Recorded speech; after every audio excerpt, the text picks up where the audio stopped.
नमस्कार दोस्तों, मैं डॉक्टर कुलदीप कुमार के सर आप सभी का बहुत बहुत स्वागत करता हूं एक नए बिंदु के साथ, एक नई कड़ी के साथ। तो साथियों, आज मैं लेकर उपस्थित हुआ हूं आप सभी के सामने रीट का मॉडल पेपर हिंदी के लिए। इसमें 60 प्रश्न रहेंगे। इससे पहले भी अपने एक मॉडल पेपर आ चुका है, यह दूसरा है। तो इस तरह से प्रयास करूंगा कि जितना हो सकता है ज़्यादा से ज़्यादा आपको मॉडल पेपर उपलब्ध करवा सकेंगे। यह हिंदी के लिए है। हिंदी में जब लेवल 2 की बात करते हैं, वैसे तो ये व्याकरण से संबंधित है। व्याकरण के लगभग कुछ बिंदुओं को छोड़कर लगभग वही बिंदु रहते हैं सभी में। कोई एक आध बिंदु जो मतलब विशेष महत्व नहीं रखता, वो बिंदु हटा दिया जाता है या जोड़ दिया जाता है। जैसे वृत्ति हुआ, पक्ष हुआ और पुरुष हुआ, ये आदि ऐसे छोटे बिंदु। कई बार अनेकार्थ शब्द नहीं हुए, किसी में एकार्थक शब्द हुए, किसी में वाक्यांश के लिए एक शब्द नहीं है, किसी में है, इस तरह से। लेकिन जो मुख्य बिंदु है व्याकरण के, देखा जाए तो यह जो मॉडल पेपर है, यह न केवल रीट वालों के लिए है, बनाया गया तो वैसे स्पेशल रीट के लिए है, लेकिन न केवल रीट वालों के लिए है, बल्कि इस पेपर को एसआई वाले, वरिष्ठ अध्यापक वाले या असिस्टेंट प्रोफेसर वाले या व्याख्याता वाले, ये सभी जो है पटवार वाले, जिनके टीजीटी पीजीटी वाले सभी जो जिनके विषय में हिंदी है या हिंदी व्याकरण है, वो लोग इस मॉडल पेपर को हल कर सकते हैं और इसको उपयोग में ला सकते हैं। क्योंकि जो मुख्य बिंदु रहते हैं व्याकरण के, जैसे वर्ण विचार है वो सभी में रहता है। उसके बाद हम तत्सम तद्भव की बात करते हैं, वो सभी में रहता है। वाक्य विचार सभी में रहता है, ठीक है। उसके अलावा संधि है, समास है, उपसर्ग है, प्रत्यय है, पर्यायवाची है, विलोम शब्द है, ये सभी के सभी जो बिंदु है, सभी जितनी भी भर्तियां हैं व्याकरण से संबंधित, जितनी भी भर्तियां जिनमें व्याकरण के बिंदु लिए गए हैं, उन सब में ये रहते हैं। तो चलो करते हैं मॉडल पेपर, देखते हैं हमारी क्या स्थिति है। पहला ही प्रश्न संधि का है कि अत्याचार में कौन सी संधि है। क्या है? अत्याचार में कौन सी संधि है? वृद्धि संधि, दीर्घ संधि, यण संधि या फिर अयादि संधि। आप बता सकते हैं अपना उत्तर। मैं बता देता हूं, ज्यादा समय मैं पहले ही बता देता हूं आपको कि 60 प्रश्न है। जो तृतीय श्रेणी अध्यापक परीक्षा है, उसमें हिंदी के 60 प्रश्न आएंगे 120 अंक के, ठीक है। व्याकरण का जो पाठ्यक्रम है उसके अनुसार, उन्हीं बिंदुओं के अनुसार यह टेस्ट बनाया गया, मॉडल पेपर बनाया गया। 60 प्रश्न आएंगे, संपूर्ण व्याकरण का पाठ्यक्रम इसमें शामिल है और सभी से प्रश्न उठाए गए हैं। हो सकता है जब आपके एग्जाम होंगे तब वो सभी प्रश्न न उठाए जाए, कुछ बिंदुओं से ज्यादा उठाए जाए, कुछ बिंदु छोड़ दिए जाए, लेकिन यहां मैंने सभी बिंदुओं को उठाया है, सभी बिंदुओं से प्रश्न लिए हैं, ताकि आप अपना आकलन कर सकें कि क्या प्रत्येक बिंदु, व्याकरण के प्रत्येक बिंदु में आपकी क्या स्थिति है और उसका कौन सा पक्ष आपका कमजोर है। उसमें भी मैंने अलग अलग जगह से अलग अलग तरह के प्रश्न उठाने का प्रयास किया है इस मॉडल में। और जिससे पहले का जो मॉडल था और इसके बाद के जो रहेंगे, उसमें मैंने पहले की परीक्षाओं में जो पूछे गए प्रश्न हैं उनको भी शामिल किया है, व्याख्या सहित उनको हल करने का भी प्रयास किया है। तो आप शामिल हों और साथ में क्लास को शेयर कर दें और लाइक का बटन है उसे जरूर दबा दें। अत्याचार में कौन सी संधि है? अत्याचार में कौन सी संधि है? वृद्धि संधि, दीर्घ संधि, यण संधि या अयादि संधि। तो कौन सी संधि है? यण संधि है। कैसे है यण संधि? बड़ा ही आसान सा है। यण संधि जो होती है, इसे य या फिर वै की संधि कहते हैं। इसे क्या कहते हैं? य और वै की संधि कहते हैं। इसकी पहचान ये होती है कि जहां भी य और वह आए, ये और वह पूरे होंगे, आधे नहीं होंगे, और इससे पहले कोई भी आधा अक्षर होगा। जहां ये और वह दिखाई दे और उससे पहले कोई आधा अक्षर दिखाई दे, तो लगभग वहां कौन सी संधि होती है? यण संधि होती है। जैसे देखिए यहां यह आया है, यह से पहले आधा तय आया है, तो यहां कौन सी संधि है? यण संधि है। इस तरह से ज्यादा व्याख्या मैं नहीं करूंगा क्योंकि प्रश्न ज्यादा है, वीडियो लंबी हो जाती है। निम्नलिखित तत्सम तद्भव में कौन सा विकल्प अशुद्ध है? निम्नलिखित तत्सम तद्भव में, निम्नलिखित तत्सम तद्भव में कौन सा विकल्प जो है वो अशुद्ध है? अक्षी का आंख, आप अपना उत्तर दे दीजिए। अक्षी का आंख बिल्कुल सही है। अक्षी का आंख, अक्षी क्या है? तत्सम शब्द है और आंख क्या है? तद्भव शब्द है। तत्सम तद्भव मैं पहले के वीडियो में बता चुका हूं, लेकिन फिर बता देना चाहता हूं कि उत्पत्ति के आधार पर शब्दों को 4 भागों में बांटा गया है। तत्सम, तद्भव, देशज और विदेशज। तत्सम वे शब्द होते हैं जो संस्कृत में जैसे थे वैसे के वैसे ही उन्हें हिंदी में प्रयोग में लाया जाने लगा, वे शब्द क्या कहलाए? तत्सम शब्द। और जो शब्द तो संस्कृत के थे लेकिन उन्हें कुछ बदलाव के बाद हिंदी में प्रयोग में लाया जाने लगा, उन्हें तद्भव शब्द कहा जाने लगा। स्थानीय बोलियों के जो शब्द है वो जब हिंदी में प्रयोग में आने लगे तो उन्हें देशज शब्द कहा जाने लगा, और विदेशी भाषाओं के शब्द जो हम प्रयोग में लाते हैं उन्हें विदेशज शब्द कहा गया। तो अक्षी क्या है? तत्सम शब्द है। और आंख क्या है? तद्भव है। कर्ण क्या है? तत्सम। और कान क्या है? तद्भव। कृष्ण क्या है? तत्सम। और किशन क्या है? तद्भव। कर्तरी क्या है? तत्सम। और कटार ये इसका जो असंगत क्या पूछा है? विकल्प अशुद्ध पूछा है, तो यही अशुद्ध है द। उत्तर इसका द है। कर्तरी का क्या होता है? कर्तरी का होता है कैंची। कर्तरी का क्या होता है? कर्तरी का कैंची होता है। कर्तरी क्या है? तत्सम शब्द है। और कैंची क्या है? तद्भव शब्द है। निम्नलिखित में से कौन सा विकल्प अशुद्ध शब्दों का है? क्या देखना है हमने देखना है कौन सा विकल्प क्या है? अशुद्ध शब्दों का।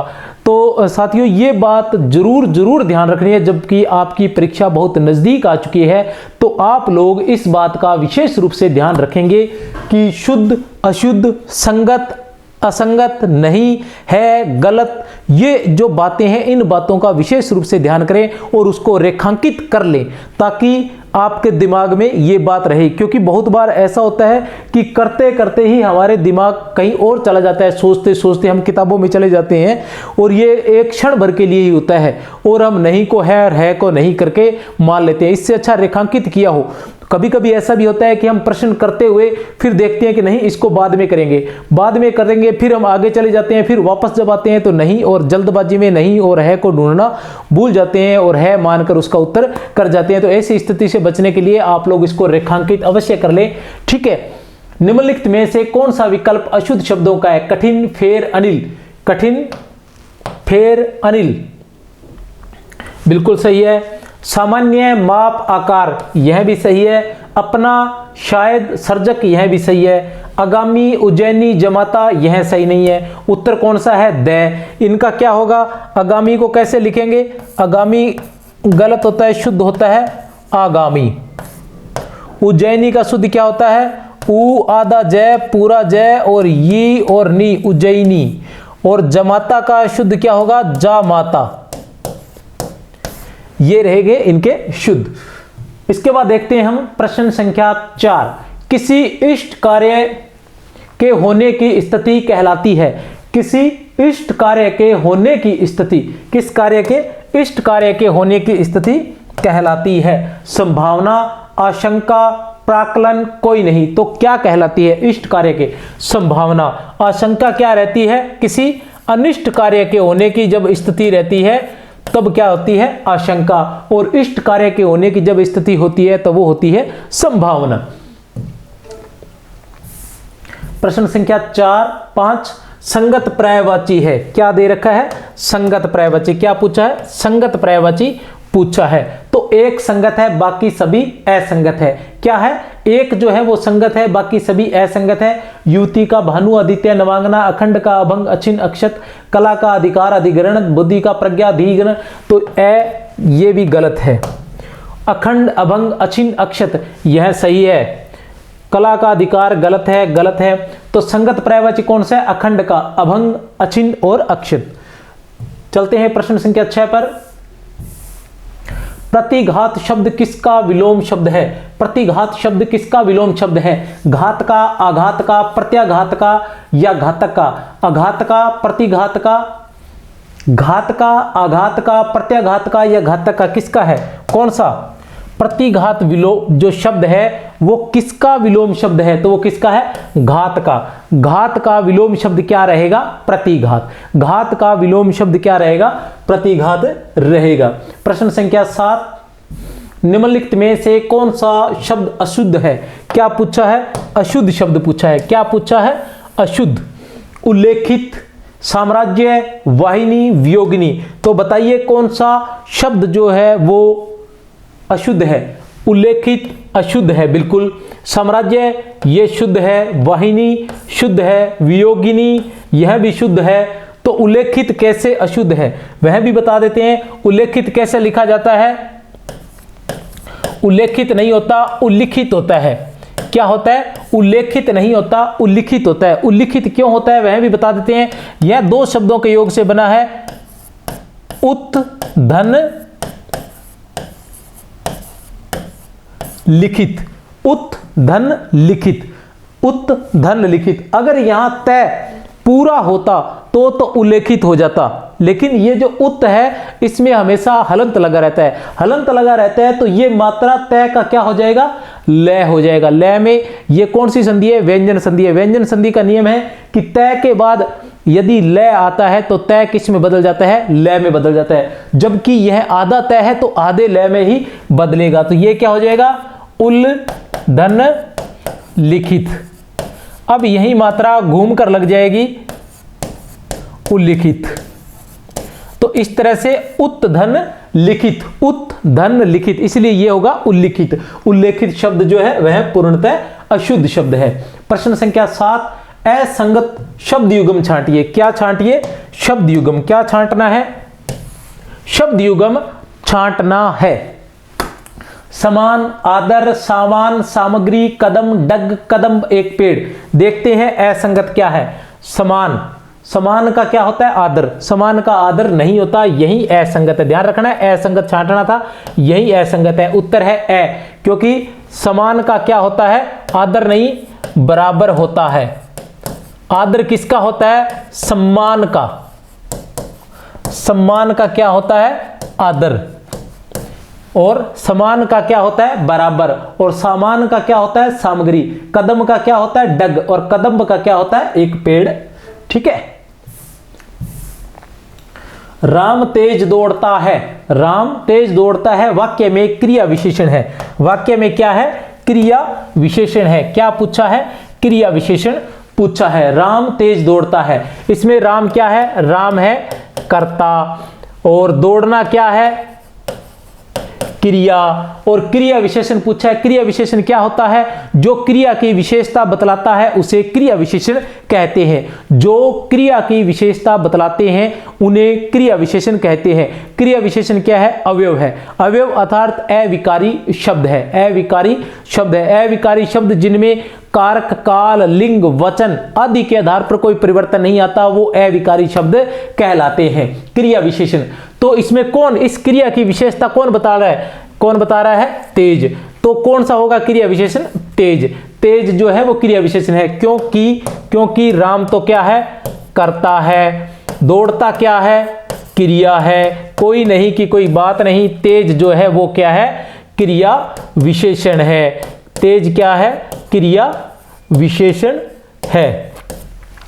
क्रिया विशेषण की बात करते हैं तो क्रिया विशेषण क्या होता है? क्रिया विशेषण के 4 भेद होते हैं। कौन कौन से होते हैं? कालबोधक क्रिया विशेषण, स्थानबोधक। कालबोधक क्रिया विशेषण जो काल के बारे में बताते हैं कि क्रिया कब हुई थी। क्रिया कब हुई थी, क्रिया का समय बताते हैं, वे कालबोधक क्रिया विशेषण कहलाते हैं। इनके भी आगे भेद होते हैं। जो स्थानबोधक होते हैं वो स्थान बताते हैं कि क्रिया कहाँ हो रही है। उसके बाद परिमाण बोधक होते हैं। परिमाण बोधक में क्या होता है? परिमाण बोधक जो होते हैं वो उसका परिमाण बताते हैं कि क्रिया कितनी हो रही है, कम हो रही है, अधिक हो रही है, ज्यादा हो रही है। और चौथा होता है रीति बोधक क्रिया विशेषण। रीति बोधक क्रिया विशेषण जो होता है वो रीति बताता है कि किस तरीके से हो रही है। जो तेज जो है वो क्या है? परिमाण बोधक क्रिया विशेषण है। कौन सा है? परिमाण बोधक क्रिया विशेषण है। शाबाश बेटा। शाबाश बेटा जो हम वाक्य भी कह सकते हैं कि किस प्रकार का वाक्य है? क्रिया विशेषण है, संबंध बोधक है, समुच्चय बोधक है, या हर्ष सूचक विस्मयादि बोधक है, या फिर हर्ष सूचक विस्मयादि बोधक है। उत्तर है हर्ष सूचक विस्मयादि। शाबाश बेटा। तो स्पष्ट नजर आ रहा है कि इसमें क्या है? हर्ष, हर्ष नजर आ रहा है और विस्मय बोधक चिन्ह लगा हुआ है, तो कोई समस्या नहीं है। सुरेश कल आया है वाक्य में क्रिया विशेषण है। सुरेश कल आया है वाक्य में क्रिया विशेषण है। आप अपना उत्तर दे सकते हो। इसमें सुरेश क्या है? करता है। सुरेश क्या है? करता है। कल क्या है? आया क्या है? क्रिया है। ठीक है ना। सुरेश क्या है? कर्ता। और आया क्या है? क्रिया। और आया की विशेषता क्या है कि कब आया? तो कब आया? कल आया। तो कल क्या है? क्रिया विशेषण। कल क्या है हमारे पास? क्रिया विशेषण है। पहले बता चुका हूं कि क्रिया विशेषण जो होते हैं उसके 4 भेद होते हैं, उसमें से एक भेद होता है कालबोधक क्रिया विशेषण, जो समय बताता है, अब, कब, जब, तब, आज, कल। ठीक है, तो कल जो है वो क्या है? क्रिया विशेषण है। कौन सा है? क्रिया विशेषण। वो भी कौन सा है? समय सूचक। समय सूचक कौन सा विशेषण है? समय सूचक क्रिया विशेषण है। समय सूचक कालबोधक। अब मैं बताता हूं कि क्रिया विशेषण के कितने भेद होते हैं? 4 भेद होते हैं। कौन कौन से? कालबोधक, ये बता चुका हूं मैं आपको। उसी में से एक भेद होता है कालबोधक। कालबोधक का एक भेद होता है समय सूचक।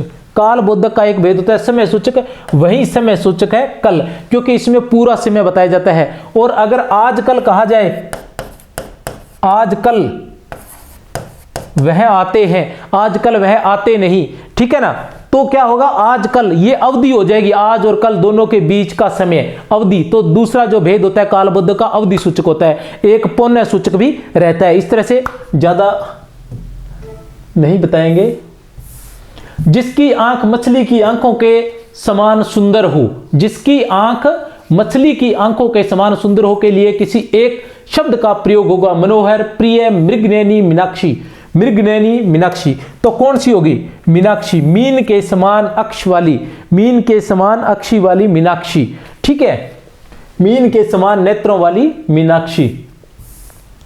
जिसे मोक्ष की कामना हो के लिए किसी एक शब्द का प्रयोग होगा। जिसे मोक्ष की कामना हो के लिए किसी एक शब्द का प्रयोग होगा। मुमुक्षु, मुमूर्षा, मुमूर्षु, भवित्यत, तो कौन सा होगा? मुमुक्षु। उत्तर है ए, मुमुक्षु। जिसे मोक्ष की कामना हो के लिए किसी एक शब्द। असंगत शब्द छांटिए, असंगत छांटिए। जिसका विरोध न हुआ हो, असंगत छांटना है हमें। क्या छांटना है? बता चुका हूं कि जो भी छांटना हो उसको अंडरलाइन कर लें।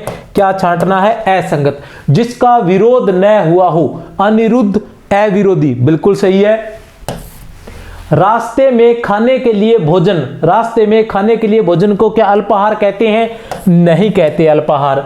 जिसे बुलाया गया न, जिसे बुलाया न गया हो, अनाहूत, अनाहूत, अनाहूत, मतलब जिसे न बुलाया गया हो, आहूत मतलब बुलाना। जिसे बुलाया न गया हो, अनाहूत, बिल्कुल सही है। जिसका किसी में लगाव या प्रेम हो, जिसका किसी में लगाव या प्रेम हो, अनुरक्त, बिल्कुल यह भी सही है, अनुरक्त। ठीक है, तो अल्पाहार, रास्ते में खाने के लिए भोजन, रास्ते में खाने के लिए भोजन अल्पाहार नहीं कहते, इसे कहते हैं पाथ्य। रास्ते में जो खाने के लिए भोजन होता है उसे पाथ्य कहते हैं। अतः असंगत कौन सा है? बै। हमारा उत्तर क्या रहेगा? बै रहेगा। हमारा उत्तर क्या रहेगा? बै रहेगा। बहुत बहुत शुभकामनाएं, बहुत बहुत शुभकामनाएं।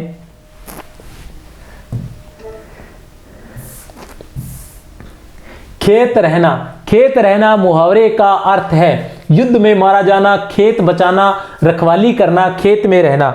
युद्ध में, तो खेत रहना बहुत पुराना मुहावरा है। युद्ध में मारा जाना बहुत बार परीक्षाओं में पूछा जा चुका है, बड़ा आसान है, लेकिन बहुत बार युद्ध में मारा जाना, खेत रहना या शहीद हो जाना। कर चले हम विदा जानो तन साथियों, अब तुम्हारे हवाले वतन साथियों। मैं भी फौज में जाना चाहता था, सैनिक बनना चाहता था और देश की सेवा करना चाहता था, और बस नहीं जा पाया, इधर आ गया। पहली बार तो बड़ा अफसोस हुआ, लेकिन उसके बाद बड़ा अच्छा लगा। भी न केवल सेना में जाकर ही देश की सेवा की जा सकती है, बल्कि यहाँ रहकर भी देश की सेवा की जा सकती है। तो फिर मैंने ये रास्ता अपनाया है। देखो कहाँ तक तबीयत साथ देती है, क्योंकि हौसले तो बड़े बुलंद हैं, बस तबीयत का ही है। तबीयत जब तक साथ देंगे तब तक हम आपको नज़र आते रहेंगे, हमें कोई रोक नहीं सकता, क्योंकि जब तक तोड़ेगा नहीं तब तक छोड़ेगा नहीं।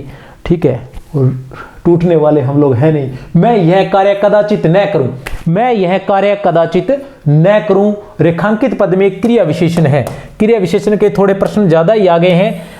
ठीक है, मैं यह कार्य कदाचित न करूं, रेखांकित पद में क्रिया विशेषण है। प्रश्नबोधक, अनिश्चय बोधक, निषेध बोधक, परिमाण बोधक। देखो, अगर प्रश्नबोधक, प्रश्नबोधक नाम का कोई क्रिया विशेषण नहीं होता। प्रश्नबोधक नाम का किसी प्रकार का कोई क्रिया विशेषण होता ही नहीं है। क्रिया विशेषण का कोई भेद प्रश्नबोधक नाम का होता नहीं है। होता भी है तो यहां कोई प्रश्न नहीं किया गया है, क्वेश्चनवाचक चिन्ह नहीं है, इसका मतलब कोई प्रश्न नहीं किया गया है। दूसरा आता है अनिश्चय बोधक। अनिश्चय, निश्चय या अनिश्चय की स्थिति, अनिश्चित है कोई बात, जब अनिश्चित है तो मैं यह कार्य कदाचित, कदाचित का अर्थ होता है शायद, मैं यह कार्य शायद न करूं, तो शायद अनिश्चय बोधक यहां हो सकता है। फिर निषेध बोधक, निषेध बोधक अगर यहां होता कि मैं यह कार्य नहीं करूंगा, सीधा निषेध हो जाता, तब निषेध बोधक होता, इसलिए यह भी नहीं है। परिमाण बोधक, यहां कोई परिमाण नहीं है, मैं यह कार्य बहुत करूंगा, मैं यह कार्य कम करूंगा, मैं यह कार्य न्यून करूंगा, मैं यह कार्य अधिक करूंगा। तो इस तरह से जब परिमाण होता तब अलग बात थी, ठीक है ना, इतना करूंगा, उतना करूंगा, थोड़ा करूंगा, रुक रुक के करूंगा, केवल करूंगा, बस करूंगा, काफी करूंगा, इस तरह से परिमाण से संबंधित होता, तो यहां क्या होता, परिमाण बोधक। परिमाण बोधक भी नहीं है, तो यहां क्या है, अनिश्चय से संबंधित है कि कार्य करने की जो है, क्रिया की जो विशेषता है, ठीक है, वो क्या है, अनिश्चित है, इसलिए अनिश्चय बोधक है। कौन सा है, अनिश्चय बोधक। अनिश्चय बोधक क्रिया विशेषण है। अब मैंने पहले बताया था कि क्रिया विशेषण के कितने भेद होते हैं, 4 भेद होते हैं। काल बोधक, स्थान बोधक कि क्रिया कहां पर कब हुई है, तो वो कालबोधक, जब क्रिया का समय बताया जाता है तो वो कालबोधक क्रिया विशेषण होती है, ठीक है। और जब क्रिया का स्थान बताया जाता है, यहां वहां, ऊपर, आगे, पीछे, नीचे, ठीक है ना, इधर उधर, जहां तहां, तो ये सारे क्या हो जाते हैं, स्थान बोधक क्रिया विशेषण हो जाते हैं। फिर आता है परिमाण बोधक, जहां परिमाण बताया जाता है, ज्यादा, कम, अधिक, वहां परिमाण बोधक होता है। और रीति बोधक, जहां कार्य की रीति बताई जाती है, वो रीति बोधक क्रिया विशेषण होता है। और रीति बोधक क्रिया विशेषण का एक भेद है रीति बोधक क्रिया विशेषण। क्रिया विशेषण का एक भेद है रीति बोधक क्रिया विशेषण। रीति बोधक का ही एक भेद है अनिश्चय बोधक क्रिया विशेषण, और यही अनिश्चय बोधक क्रिया विशेषण है। निम्नलिखित में से किसमें नी प्रत्यय नहीं है, निम्नलिखित में से किसमें नी प्रत्यय नहीं है। साथियों, पढ़ना और पढ़ाना अपनी रुचि में शामिल कर लीजिए, क्योंकि जो कार्य एक शिक्षक कर सकता है वह कार्य कोई नहीं कर सकता। और पाखंडों से दूर रहें और वास्तविकता में आएं और इंसानियत अपनाएं।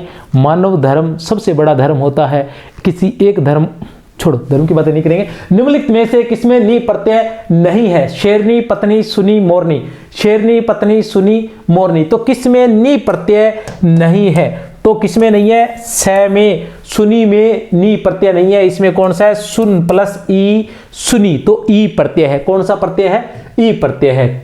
फिर आते हैं प्रश्न संख्या 18 पर, रचना के आधार पर शब्दों के भेद है। रचना के आधार पर शब्दों के भेद है। उत्पत्ति के आधार पर शब्दों के 4 भेद होते हैं, तत्सम, तद्भव, देशज और विदेशज।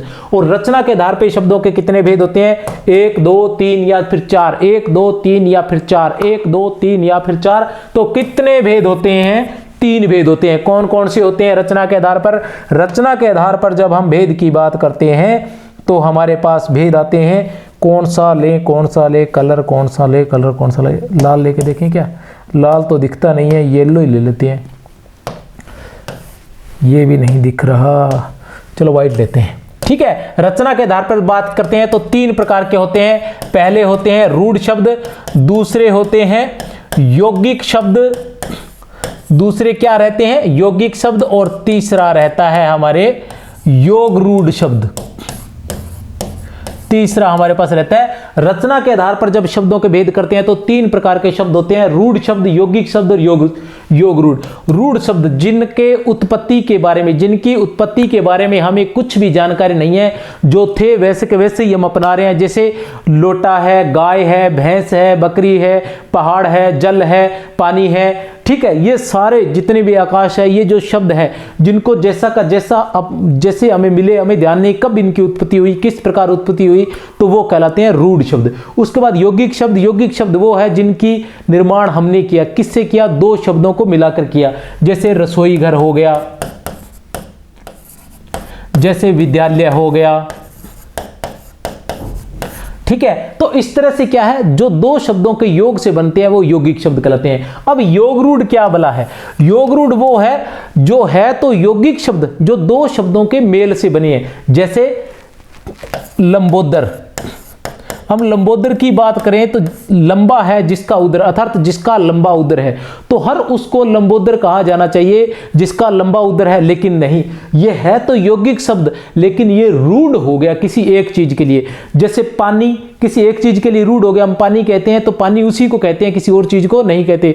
तो उसी तरह है तो यह यौगिक शब्द दो शब्दों के योग से बना है लेकिन ये रूढ़ हो गया। हम लंबोदर की बात आएगी तो सिर्फ गणेश की बात करेंगे और किसी की बात नहीं करेंगे। तो इस तरह से पंचानन पांच मुख की बात आएगी तो हम ब्रह्मा की बात करेंगे। तो ये जिस तरह से दो शब्दों के मेल से बने हुए जो शब्द हैं, उन्हें दो शब्दों के मेल से बने हुए शब्द जो किसी एक शब्द के लिए रूढ़ हो गए हैं वो योग रूढ़ शब्द कहलाते हैं। जैसे पंकज है, पंकज मतलब पंक अर्थात कीचड़ और जय का मतलब जन्म लेने वाला, कीचड़ में जन्म लेने वाला। तो कीचड़ में जन्म लेने वाले को हम सभी को पंकज नहीं कहते, हम पंकज सिर्फ किसको कहते हैं? पंकज सिर्फ कमल को कहते हैं। तो इस प्रकार रचना के आधार पर तीन प्रकार के शब्द होते हैं, रूढ़, यौगिक और योग रूढ़। असंगत छांटिए, असंगत छांटिए, आप लोग असंगत छांट सकते हैं, असंगत छांटिए।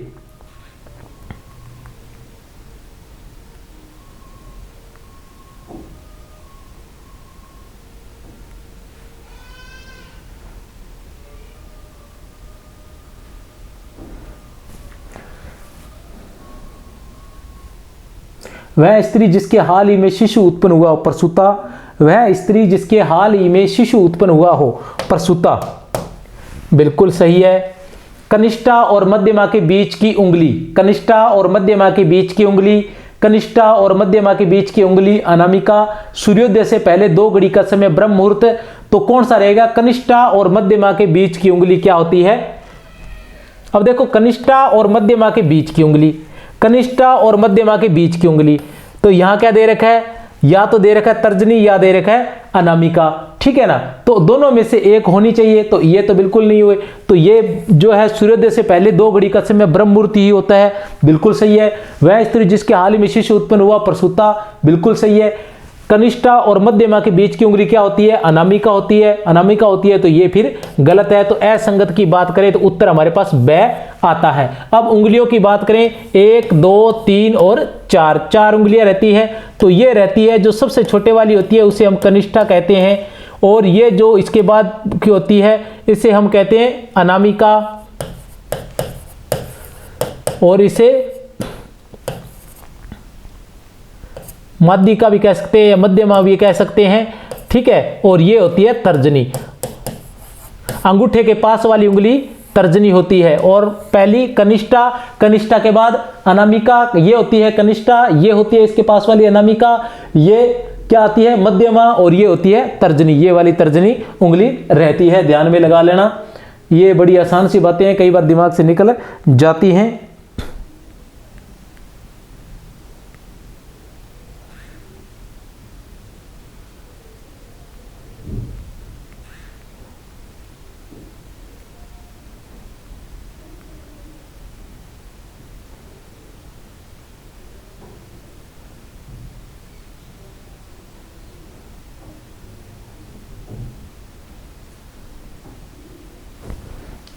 निम्नलिखित में कौन सा विकल्प अशुद्ध शब्दों का है? सबसे पहले तो आप लोगों के पास मैं पहले ही बता चुका हूं कि ये काम जरूर करें। क्या काम करना है? अशुद्ध शब्द। क्या पूछा है? अशुद्ध शब्दों का है। कहने का मतलब यह है कि एक जो विकल्प है वो अशुद्ध शब्दों का है, बाकी सभी क्या होंगे? शुद्ध शब्दों के होंगे, ठीक है। एक जो है वो अशुद्ध शब्दों का है, समिति, भारवी, अंजलि, महात्म, याज्ञवल्क, सामर्थ, प्रहलाद, अनुग्रहित, तदुपरांत, अभ्यर्थना, सौंदर्य, आशीर्वाद, ये आपने देख लिया, ठीक है। अब आगे चलते हैं। देखो, समिति, भारवी, आप अपना उत्तर दे दीजिए। समिति, भारवी, अंजलि, बिल्कुल सही है। समिति, भारवी, अंजलि बिल्कुल सही शब्द है। महात्म, याज्ञवल्क, सामर्थ्य, ये सही नहीं है, उत्तर हमारा ब है, ये अशुद्ध शब्द है। प्रहलाद, अनुग्रहित, तदुपरांत, बिल्कुल सही है, ठीक है।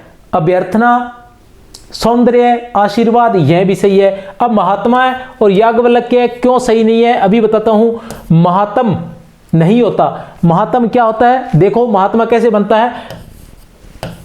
महात्मा में यह प्रत्यय जुड़ता है। शब्द जो होता है वो महात्मा होता है। महात्मा में क्या कौन सा प्रत्यय जुड़ा? यह प्रत्यय। जब यह प्रत्यय जुड़ता है तो जो प्रथम शब्द का जो प्रथम वर्ण होता है उसकी जो मात्रा होती है वो ऐ से आ हो जाती है। किससे? ऐ से आ हो जाती है। तो मैं से क्या हुआ? मा, हा, तय, और ये जो है मैं, इसके अंदर यह प्रत्यय जुड़ेगा तो इसका जो स्वर है वो गायब हो जाएगा। तो ये क्या रह गया? आदा में, महात्म में। महात्मा में जब यह प्रत्यय जुड़ता है तो जो प्रथम स्वर होता है ए के स्थान पर क्या हो जाता है? आ हो जाता है। संस्कृत का कोई भी शब्द हो उसमें अगर यह प्रत्यय जुड़ेगा तो उसका जो प्रथम वर्ण होगा उसका स्वर इस प्रकार परिवर्तन होता है। ए होता है तो वो क्या हो जाता है? आ हो जाता है। यदि ई और ए है तो आई हो जाता है, और यदि ऊ और ओ है तो औ हो जाता है। ये रहता है महात्म्य। याज्ञवल्क्य की बात करें कि तो याज्ञवल्क्य की बात करें तो याज्ञवल्क्य वैसे तो है याज्ञवल्क्य, नाम है याज्ञवल्क्य। याज्ञवल्क्य कौन थे? याज्ञवल्क्य के पिता थे। याज्ञवल्क्य नाम के एक ऋषि थे। याज्ञवल्क्य नाम के ऋषि थे, और याज्ञवल्क्य नाम के ऋषि है जो ऐसा कहा जाता है कि राजा जनक के गुरु भी थे। तो याज्ञवल्क्य नाम के ऋषि थे, उनके पिता का नाम था याज्ञवल्क्य। इसमें जब हम यह प्रत्यय जोड़ते हैं तो यह से क्या हो जाता है? या, यज्ञ, व, ले, और फिर ये कै का स्वर जो है वो गायब हो जाता है। याज्ञवल्क्य, याज्ञवल्क्य। ले भी आधा और कै भी आधा, ये आपने ध्यान रखना है। सामर्थ्य किससे बनता है? समर्थ धन यह प्रत्यय के योग से। अब जब हम यह प्रत्यय जोड़ते हैं तो आपको ध्यान ही है कि स का क्या हो जाएगा? सा, मैं का मैं, थे आधा हो जाएगा, और यह रे ऊपर चला जाएगा। सामर्थ्य, सामर्थ्य में क्या रहेगा? थे आधा। जो इसका शुद्ध शब्द रहेगा वो रहेगा सामर्थ्य। ठीक है ना? यह है शुद्ध शब्द रहेगा। तो ये इनके शुद्ध शब्द है। एक बार फिर लिख देता हूं इनके शुद्ध शब्द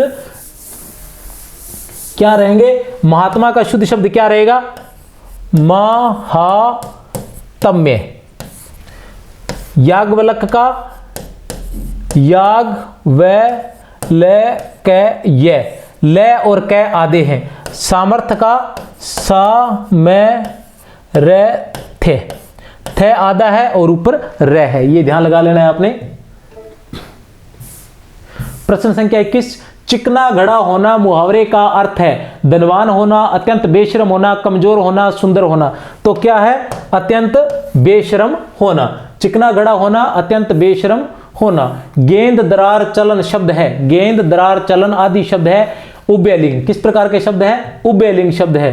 किस प्रकार के शब्द है? गेंद दरार चलन उभयलिंग शब्द है। वैसे हिंदी में उभयलिंग नहीं होता, पुल्लिंग और स्त्रीलिंग दो ही होते हैं। ये क्या है? उभयलिंग शब्द। अगर ऐसे शब्द आ जाए किसी पेपर में पूछे गए, इसलिए मैंने भी पूछ लिया आप लोगों से।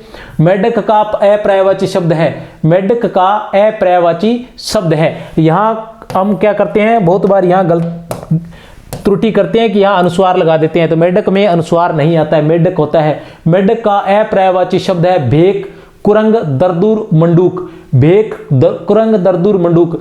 भेक सही है, दरदूर भी सही है, मंडूक भी सही है। कुरंग किसको बोलते हैं? कुरंग हिरण को बोलते हैं। कुरंग किसका पर्यायवाची है? हिरण का पर्यायवाची है। प्रश्न संख्या 24, वृक्ष से पत्ता गिरा। वृक्ष से पत्ता गिरता है वाक्य में किस कारक का प्रयोग हुआ है? किसका पूछा है? कारक का। वृक्ष से पत्ता गिरता है तो किस कारक का प्रयोग हुआ है? करण कारक का, कर्ता कारक का, संप्रदान कारक का या अपादान कारक का? करण कारक की बात करते हैं तो करण कारक का चिन्ह है से। करण कारक का चिन्ह है से। इसी को करण कारक का चिन्ह बोलते हैं, इसी को विभक्ति भी बोलते हैं। इसी को विभक्ति भी बोलते हैं। और कारकों को प्रसर्ग भी कहा जाता है। कर्ता कारक का क्या चिन्ह होता है? कर्ता का होता है ने। कर्ता का चिन्ह होता है ने। संप्रदान का चिन्ह होता है के लिए। संप्रदान का चिन्ह होता है के लिए, विभक्ति चिन्ह। अपादान का होता है से। अपादान का क्या रहता है? अपादान का से रहता है। अपादान का से रहता है। तो अब हम बात करते हैं से। तो यह तो हो नहीं सकता, यह भी नहीं हो सकता। अब ये दो हो सकते हैं। जब भी से की बात आती है, जब भी से की बात आती है, और अधिकतर आपको बता दूं, मैंने जो पुराने पेपर हैं, जितने भी आज तक हिंदी में जितने भी प्रश्न आए हैं, लगभग 10,000 प्रश्नों का संकलन मैंने किया हुआ है। तो मैंने प्रश्न देखे हैं कि कारक की जब भी बात आती है तो अधिकतर यही पूछे जाते हैं, ये अपादान कारक ही पूछा जाता है। तो अपादान कारक मैं पिछली क्लास में डिटेल से बता चुका हूं, इससे पहले का जो मॉडल आ चुका है, इसलिए ज्यादा नहीं बताऊंगा, लेकिन ये बता दे जाऊं, वृक्ष से पत्ता गिरा मतलब अलग होने के अर्थ में जहां भी होता है वहां क्या होता है, जहां अलग होने के अर्थ में बात हो, वृक्ष से पत्ता गिरा, आकाश से तारा गिरा, या पहाड़ से पत्थर गिरा, ठीक है ना, या नौकरी से निकाला गया, तो इस तरह से जहां अलग होने का अर्थ हो वहां क्या होता है, अपादान कारक होता है। एक बात, जहां तुलना प्रकट की जाए, जहां तुलना प्रकट की जाए, अर्थात विशेषण की जो 3 अवस्थाएं होती है, विशेषण की जो 3 अवस्थाएं होती है उसमें से जो द्वितीय अवस्था रहती है वो इसके अंदर रहती है, अर्थात 2 व्यक्तियों की, 2 संज्ञाओं की, 2 सर्वनाम की तुलना की जाती है कि राम संजय से कमजोर है, हिंदुस्तान पाकिस्तान से कमजोर है। तुलना जहां होती है, जहां डर का भाव होता है कि अजय सांप से डर गया, जहां क्या होता है, डर का भाव होता है, जहां गत्यर्थक क्रिया होती है कि मैं जयपुर से आ रहा हूं, संजय जयपुर से जा रहा है, तो इस तरह से गत्यर्थक क्रिया जहां रहती है, तो इस तरह से कुछ एक ये बिंदु रहते हैं जो हमें याद करने हैं। तो आप लोग इससे पहले वाली क्लास से देख सकते हैं, उससे मैंने विस्तार से बताया है। उसकी आंखों से पानी बहने लगा, उसकी आंखों से पानी बहने लगा, वाक्य में किस कारक का प्रयोग हुआ है, किस कारक का हुआ है, संबंध कारक का। संबंध का तो क्या होता है, का, की, के, को, ये आदि संबंध कारक, ने, ना, नी, ये संबंध कारक रहते हैं। अपादान कारक की बात करते हैं तो से होता है, करण कारक की बात करते हैं तो से या के द्वारा होता है, से या के द्वारा। कर्म कारक की बात करते हैं, कर्ता ने कर्म को विभक्ति चिन्ह रहता है, तो ये तो हो नहीं सकता, ये भी नहीं हो सकता, इन दोनों की बात आ जाती है। उसकी आंख से पानी बहने लगा मतलब अलग हो गया। जब अलग होने की बात आती है तो कौन सा कारक होता है, अपादान कारक ही रहता है। तो यहां भी अपादान कारक ही रहेगा। कौन सा कारक रहेगा, यहां अपादान कारक रहेगा। इसके बाद प्रश्न संख्या 26, वे शब्द जिनके खंड न हो सके और जिनकी निर्माण प्रक्रिया का कुछ भी पता न हो कहलाते हैं।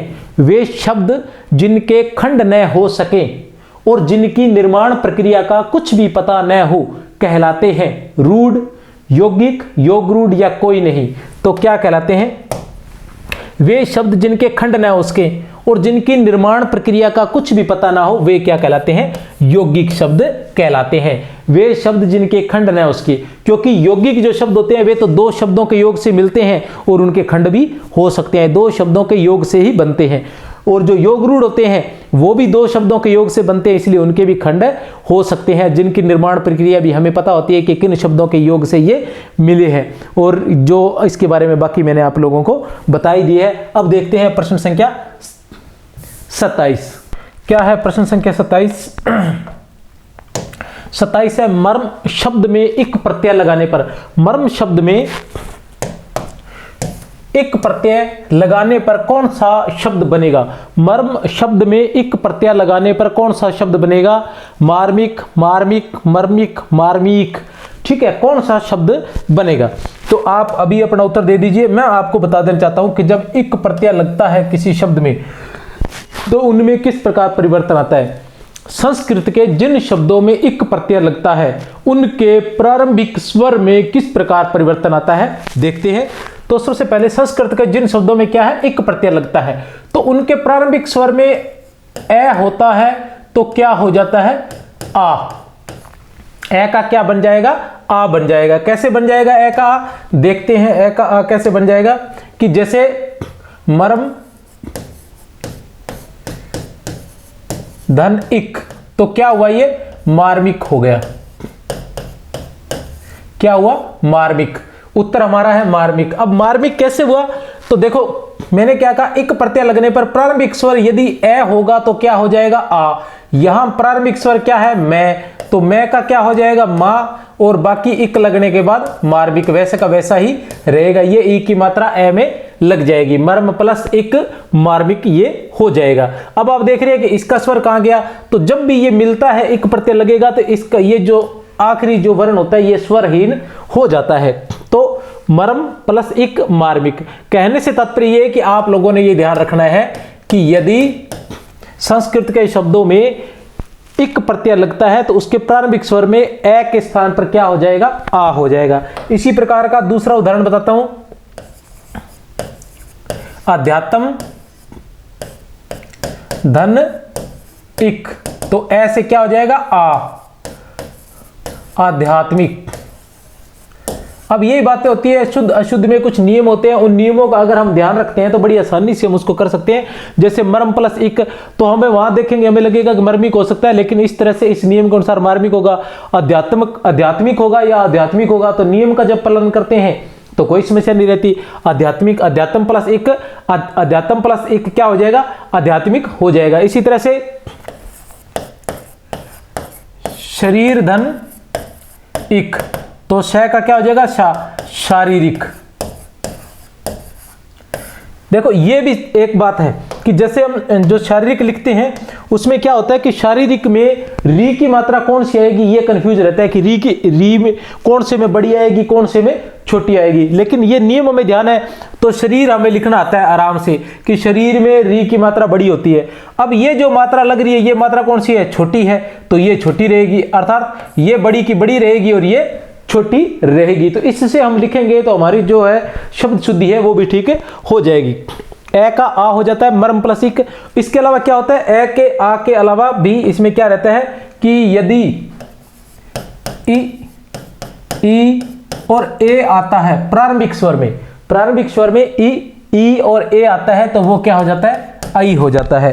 कैसे हो जाता है, जैसे इतिहास धन इक, पहले तो यह बहुत पूछा जाता था, इतिहास धन इक क्या हो जाएगा, ऐतिहासिक। ये ई किस में बदल गया, ये जो ई है ये किस में बदल गया, ए में बदल गया। प्रारंभिक स्वर जो होता है वो यदि ई या ए होगा तो ए हो जाएगा, ई होगा तो वो क्या हो जाएगा, ई ए होगा तो वो क्या हो जाएगा, ए हो जाएगा। उसी तरह से दूसरा शब्द देख लेते हैं, देव धन इक, तो क्या हो जाएगा, देविक। इसी तरह से यदि उ और ओ होगा तो क्या हो जाएगा, औ। कैसे होगा, जैसे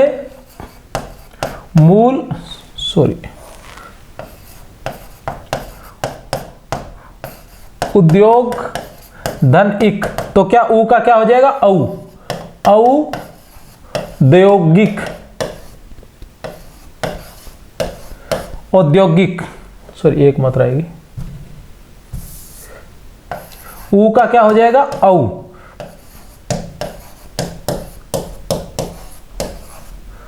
औद्योगिक। उसी तरह से मूल धन इक, तो क्या हो जाएगा, ऊ का क्या हो जाएगा, ओ, मौलिक। योग ओ आ गया, योग धन इक, तो क्या हो जाएगा, यौगिक। दो मात्राएं लग जाएंगी। ठीक है, इस तरह से ध्यान रखना है कि इस तरह से आप लोगों का शब्द शुद्धि भी हो जाएगा और इक प्रत्यय के नियम का भी ध्यान रखना है। यह शब्द शुद्धि के लिए बहुत ही महत्वपूर्ण है, आप लोग ध्यान रख सकते हैं।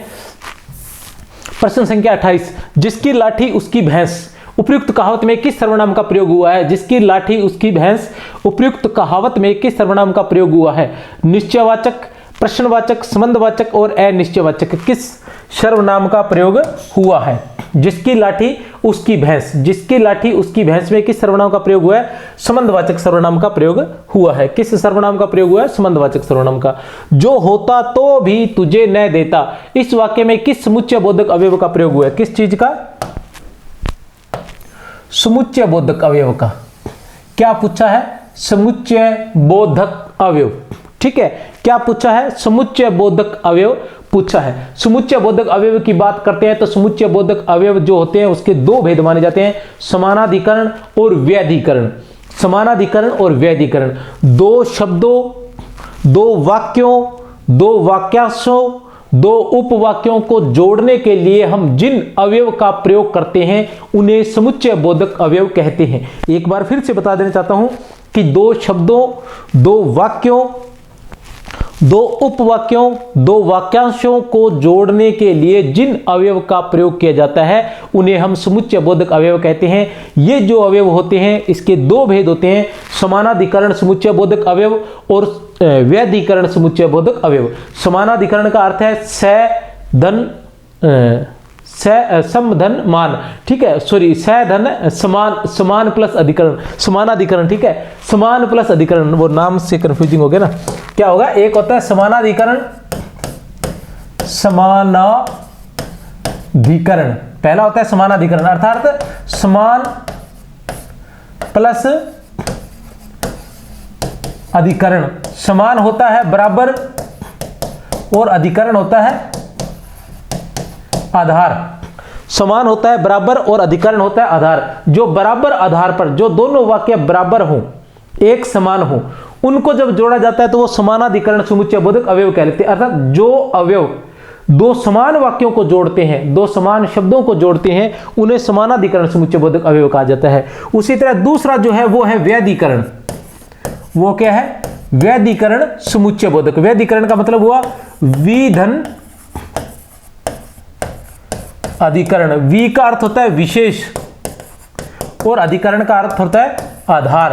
अर्थात जो अवयव किसी विशेष आधार पर दो वाक्यों को जोड़ते हैं वो व्यधिकरण समुच्चय बोधक अवयव कहलाते हैं। अब हमें यहां देखना है कि जो होता तो भी तुझे न देता, इस वाक्य में किस समुच्चय बोधक। अब इनके भी आगे भेद रहते हैं, इनके भी आगे भेद रहते हैं। समानाधिकरण की बात करते हैं तो संयोजक, विभाजक, विरोध बोधक और परिणाम बोधक ये रहते हैं। संयोजक, विभाजक, विरोध बोधक और परिणाम बोधक ये रहते हैं। व्यधिकरण की बात करते हैं तो कारण बोधक, उद्देश्य बोधक, संकेत बोधक ये इनके भेद रहते हैं। अब यहां देखते हैं कि यहां क्या है, कौन सा भेद है।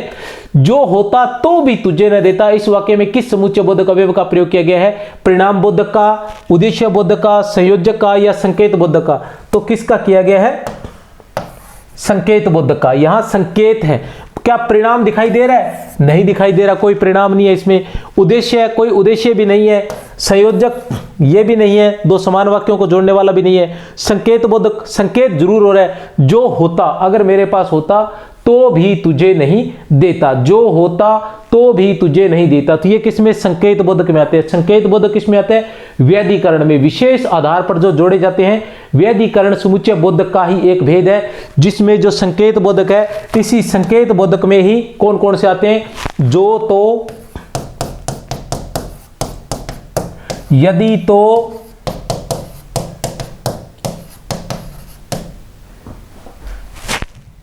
यद्यपि, तथापि, ये सभी किसमें आते हैं, संकेत बोधक व्यधिकरण समुच्चय बोधक अवयव में आते हैं। संकेत बोधक व्यधिकरण समुच्चय बोधक अवयव में आते हैं। थोड़ा लंबा हो जाता है हर टॉपिक बताने के चक्कर में। तेते पांव पसारिए जेती लंबी सोर, उपयुक्त कहावत में किस सर्वनाम का प्रयोग किया गया है। तेते पांव पसारिए जेती लंबी सोर, क्या पूछा है, सर्वनाम पूछा गया है। तो सर्वनाम इस प्रकार का एक ही होता है, निश्चयवाचक, कोई निश्चयवाचक नहीं है।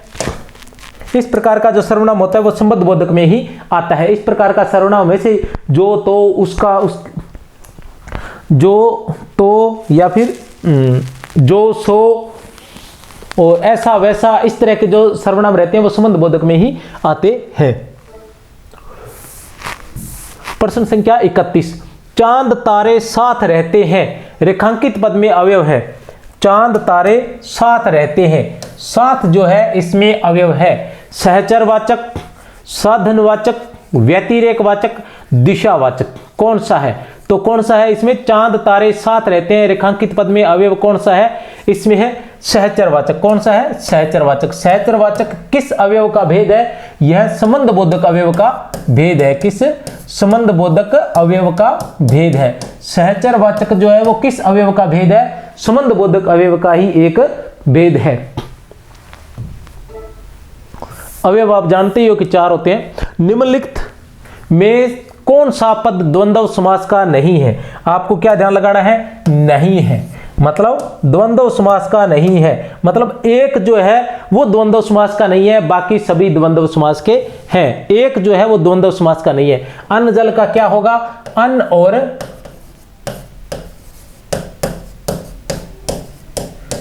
जल। 25 का क्या होगा? 5 और 20। भला बुरा का क्या होगा? भला और बुरा। सद्गुण का क्या? सत है जो गुण।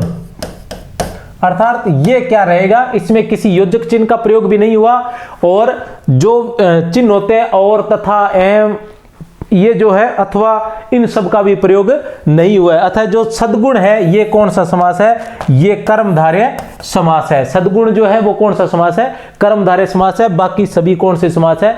द्वंद्व समास है। सारी बकरियां मेरी है, रेखांकित पद में विशेषण है। सारी बकरियां मेरी है, रेखांकित पद में विशेषण है। कौन सा विशेषण है? परिमाणवाचक, संख्यावाचक, अनिश्चित संख्यावाचक या गुणवाचक। अब देखो परिमाणवाचक, क्या इसमें किसी प्रकार का परिमाण है? जब विशेषण की बात करते हैं तो विशेषण में जो परिमाण होता है वो निश्चित परिमाणवाचक, अनिश्चित परिमाणवाचक। परिमाण में हम क्या करते हैं? या तो कोई वस्तु किलो में बताई होती है, या फिर लीटर में बताई होती है, या फिर मीटर में बताई जाती है। और अगर अनिश्चित परिमाणवाचक की बात करते हैं तो उसमें थोड़ा बहुत, ज्यादा, कम, अधिक, इतना, इस तरह से बताया जाता है। तो ये तो इसके अंदर नहीं है।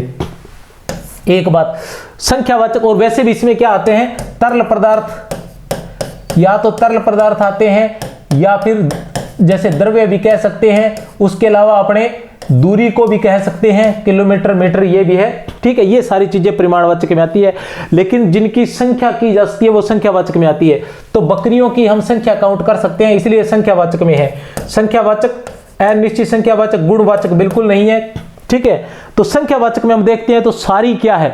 सारी से तात्पर्य क्या है? सारी, सारी का मतलब कोई संख्या निश्चित नहीं है। तो किस में आएगा? अनिश्चित संख्यावाचक में। किस में आएगा? अनिश्चित संख्यावाचक। अगर यहां होता कि 10 बकरियां मेरी है तो फिर क्या हो जाता? निश्चित संख्यावाचक। ठीक है, लेकिन यहां क्या है? अनिश्चित संख्यावाचक है। किस वाक्य में वर्तमान कालिक क्रिया का प्रयोग हुआ है? किस वाक्य में वर्तमान कालिक क्रिया का प्रयोग हुआ है? वर्तमान कालिक क्रिया देखनी है। क्रिया की बात करते हैं तो काल के आधार पर जब हम क्रिया का भेद करते हैं तो 3 भेद माने जाते हैं।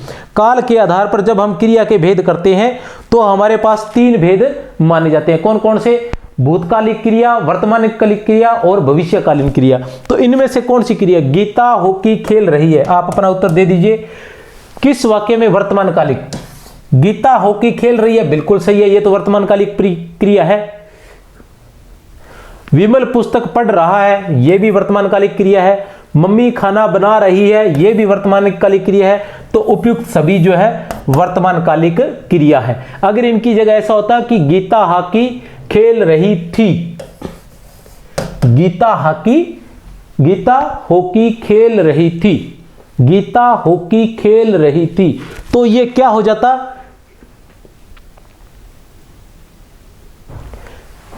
अपूर्ण भूतकाल। क्या हो जाता? गीता हॉकी खेल रही थी तो क्या हो जाता? अपूर्ण भूतकाल। क्यों हो जाता? क्योंकि बात भूतकाल की है, पूर्ण हो चुकी होगी अब तक तो, लेकिन जब उसे देखा गया था तब वो है पूर्ण नहीं था। वो भूतकाल उस समय पूर्ण नहीं था। अब तो वो भूतकाल हो चुका है, लेकिन जब चल रहा था तब वह पूर्ण नहीं था, इसलिए अपूर्ण भूतकाल में क्रिया थी। अगर यह कि गीता हॉकी खेली थी तो हो जाता पूर्ण भूतकाल। गीता हॉकी खेली थी तो हो जाता पूर्ण भूतकाल। अगर यहां होता कि गीता हॉकी खेलती तो पदक प्राप्त कर लेती, या गीता हॉकी खेलती तो चयनित हो जाती, गीता हॉकी खेलती तो चयनित हो जाती, तो ये क्या होता? हेतु मद भूतकाल हो जाता। हेतु मद भूतकाल हो जाता है। ये आप लोगों ने ध्यान रखना है। हम कल से परीक्षा की तैयारी करेंगे, वाक्य में क्रिया है। हम कल से परीक्षा की तैयारी करेंगे, कल से करेंगे, कब की बात है? वर्तमानकालिक क्रिया है, भूतकालिक क्रिया है, भविष्यत क्रिया है, नाम धातु क्रिया है। तो कौन सी है? वर्तमानकालिक क्रिया तो क्या होती? वर्तमानकालिक, आप अपना उत्तर दे सकते हैं। वर्तमानकालिक क्रिया तो कब होती? हम कल से परीक्षा की तैयारी करेंगे की जगह हम परीक्षा की तैयारी कर रहे हैं, हम परीक्षा की तैयारी कर रहे हैं या हम परीक्षा की तैयारी करते हैं, ऐसा लिखा होता तो होता वर्तमानकालिक क्रिया, तो ये वर्तमानकालिक क्रिया नहीं है।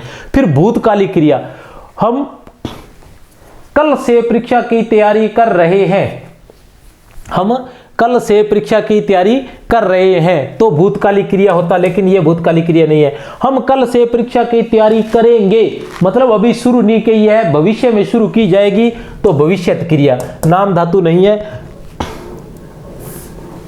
36, वह पुस्तक इधर लाओ, वह पुस्तक इधर लाओ वाक्य में विशेषण है, सार्वनामिक, गुणवाचक, संख्यावाचक, अनिश्चयवाचक। सार्वनामिक, गुणवाचक, संख्यावाचक, अनिश्चयवाचक। देखो पहली बात तो यह है कि हमें मानो कि सार्वनामिक के बारे में हमें ध्यान नहीं है, हम भूल गए कि सार्वनामिक किसे कहते हैं, सार्वनामिक किसे कहते हैं, तो गुणवाचक। तो वह विशेषण कौन सा है, वह विशेषण है किसकी बता रहा है, पुस्तक की विशेषता बतला रहा है। तो गुणवाचक, इसमें गुण कौन सा है, कोई गुण दिखाई नहीं दे रहा। संख्या, संख्या भी दिखाई नहीं दे रही। अब अनिश्चयवाचक, यह और वह जो होते हैं वो अनिश्चयवाचक होते हैं। पूछा क्या है, विशेषण, तो विशेषण में अनिश्चयवाचक विशेषण कौन सा होता है, होता ही नहीं है, ठीक है, अनिश्चयवाचक विशेषण होता नहीं, अनिश्चयवाचक तो सर्वनाम होता है। तो वह जो है वह क्या रहेगा, वह रहेगा सार्वनामिक विशेषण।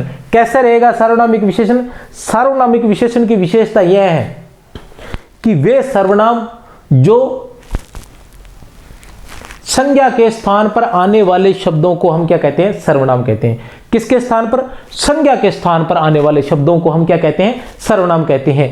यदि सर्वनाम संज्ञा के साथ आते हैं तो वे सार्वनामिक विशेषण कहलाते हैं। यदि सर्वनाम संज्ञा के साथ आते हैं तो, क्योंकि सर्वनाम का काम क्या है, संज्ञा के स्थान पर आने का है। सर्वनाम का काम क्या है, संज्ञा के स्थान पर आने का है, संज्ञा के साथ आने का नहीं है। यदि वे संज्ञा के साथ आते हैं, वे शब्द जो संज्ञा के साथ आते हैं सर्वनाम, ठीक है, वे सर्वनाम जो संज्ञा के साथ आते हैं वे सार्वनामिक विशेषण कहलाते हैं। तो यह जो सर्वनाम है, ये सर्वनाम किसके साथ आया है, संज्ञा के साथ, तो ये संज्ञा की विशेषता बतला रहा है। इसलिए यहां कौन सा है, सार्वनामिक विशेषण है। यहां कौन सा है, सार्वनामिक विशेषण है।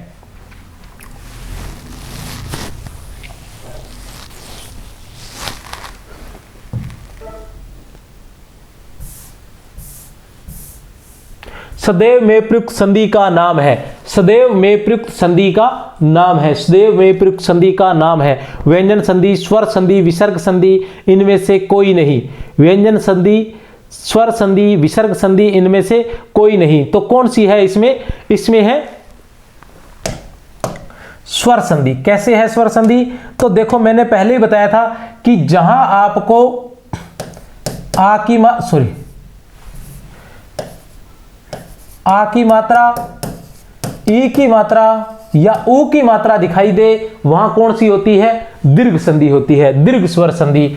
जहां ए की या ओ की मात्रा दिखाई दे वहां होती है गुण संधि, और जहां आई की और औ की मात्रा दिखाई दे वहां होती है वृद्धि संधि। वहां कौन सी होती है, वृद्धि संधि होती है, वहां कौन सी होती है, वृद्धि संधि होती है। तो यहां सदैव में कौन सी है, वृद्धि संधि है। और वृद्धि संधि किस में आती है, वृद्धि संधि किस में आती है, स्वर संधि में। कौन सी, स्वर संधि के 5 भेद होते हैं, दीर्घ स्वर संधि, गुण स्वर संधि, वृद्धि स्वर संधि, यण स्वर संधि और अयादि स्वर संधि। कैसे होगा, सदा धन एव, सदा धन एव, तो क्या हो जाएगा, सदैव। कैसे हो जाएगा सदैव, इसमें क्या रहता है, स, द, आ, धन ए और व, आ और ए मिलकर क्या हो जाते हैं, आई हो जाते हैं। तो क्या हो जाएगा, सदैव, ठीक है। और इसका नियम क्या रहता है, ए या आ के बाद यदि, ए या आ के बाद, ए या आ के बाद यदि ए आता है, ए या आई आता है तो क्या हो जाता है, ए या आ के बाद यदि ए या आई आता है तो क्या हो जाता है, आई हो जाता है। ए या आ के बाद यदि ओ और औ आता है तो क्या हो जाता है, औ हो जाता है। ये किसमें होता है? वृद्धि संधि में, वृद्धि स्वर संधि में। किसमें होता है? वृद्धि स्वर संधि में ऐसा होता है। कर्मधारय समास की विशेषता है, कर्मधारय समास की विशेषता नहीं है। कर्मधारय समास की बहुत ध्यान रखना है, नहीं है। कहने से तात्पर्य नहीं है का तात्पर्य यह होता है कि बाकी सभी विशेषताएं हैं, कोई एक ऐसा विकल्प होगा जो उसकी विशेषता नहीं है। बाकी सभी विशेषताएं होंगी लेकिन कोई एक ऐसा विकल्प होगा जो उसकी विशेषता नहीं है। इस समास में एक पद विशेषण और दूसरा पद विशेष्य होता है। ठीक है, इस समास में उत्तर पद प्रधान होता है। इस समास में दोनों पदों के बीच उपमेय उपमान का संबंध रहता है। इस समास में प्रथम पद संख्यावाचक होता है। तो आप अपना उत्तर बता सकते हैं क्या है? इस समास में एक पद विशेषण और दूसरा पद विशेष्य होता है। बिल्कुल सही है ये तो। इस समास में उत्तर पद प्रधान होता है। बिल्कुल सही है। प्रथम पद प्रधान किसमें होता है? अव्ययभाव समास में। दोनों पद प्रधान किसमें होते हैं? द्वंद्व समास में। दोनों ही पद प्रधान नहीं होते, कोई तीसरे अर्थ किस समास में निकलता है? बहुव्रीहि समास में। इस समास में अब पदों के आधार पर बात करें तो पदों के आधार पर हमने समास को कितने भागों में बांटा हुआ है? पदों के आधार पर अगर समास की बात करते हैं तो 4 भागों में बांटा हुआ है। प्रथम पद, द्वितीय पद और दोनों पद प्रधान और कोई नहीं। तो प्रथम पद की बात करते हैं तो अव्ययी भाव समास, जिसमें प्रथम पद प्रधान है अव्ययी भाव समास, जिसमें दूसरा पद प्रधान हो तत्पुरुष समास, और जिसमें दोनों पद प्रधान हो द्वंद्व समास, जिनमें कोई पद प्रधान नहीं हो बहुव्रीहि समास, बहुव्रीहि समास। इस समास में दोनों पदों के बीच में उपमेय उपमान का संबंध रहता है। बिल्कुल सही।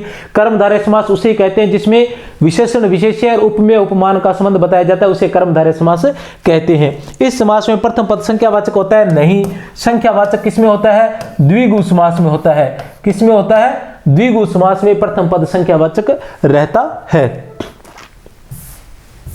और संख्यावाचक जो शब्द है जिनमें मतलब देवी देवताओं के नाम है, ईश्वर के नाम है, वो सभी संख्यावाचक जिनमें वो क्या रहते हैं? वो सिर्फ बहुव्रीहि समास में रहते हैं। जिला, तहसील, मदद, कानून आदि किस भाषा के शब्द है? जिला, तहसील, मदद, कानून आदि किस भाषा के शब्द है? किस भाषा के शब्द है? रूसी के,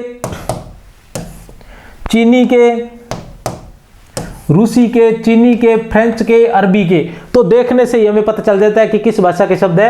अरबी भाषा के शब्द है। ये याद ही करने पड़ेंगे। किसी नियम के पश्चात आने वाले उदाहरण सूचक शब्द जैसे से पूर्व किस विराम चिन्ह का हम अधिकतर क्या है कि इस शब्द का प्रयोग करते हैं? जैसे का। परिभाषा के बाद हम जैसे शब्द का प्रयोग करते हैं। परिभाषा के बाद हम जैसे शब्द का प्रयोग होता है, करते हैं। लेकिन जैसे से पूर्व किस विराम चिन्ह का प्रयोग होता है? जैसे से पूर्व किस विराम चिन्ह का प्रयोग होता है? यह बहुत महत्वपूर्ण है। हम सभी करते हैं लेकिन विराम चिन्ह का प्रयोग या तो करते नहीं है और या फिर क्या करते हैं कि गलत करते हैं। तो जैसे ही कोई परिभाषा है कि यहां लिख देता हूं,